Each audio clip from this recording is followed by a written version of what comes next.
কবর প্রতিদিন ডাক দিয়ে বলে আনা বাইতুদ দুধ। প্রত্যেকের কবর প্রত্যেককে ডেকে বলে, ও আল্লাহর বান্দা, জানো আমি পোকামাকড়ের ঘর, পোকামাকড়ের ঘর। তুমি তো সেই বান্দা যে একটা মশা কানের পাশ দিয়ে উড়ে গেলে তোমার ঘুম বন্ধ হয়ে যায়, চোখ মিলে যায়। একটা মশার গুনগুন আওয়াজ সহ্য করতে পারো না।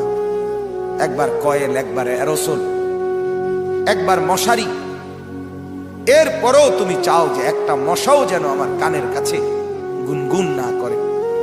তো 5 ঘন্টার ঘুমের জন্য, 6 ঘন্টার ঘুমের জন্য বান্দা এই যত্ন নিলা, অনন্তকাল কিংবা বছরের পর বছর কবরের যে ঘুম দিবা, পড়ে থাকবা সেই ঘরে, পোকা মাকড়ের ঘর, সেই ঘরে তুমি ঘুমাইবা কেমনে, থাকবা? আমার বাপ, আমি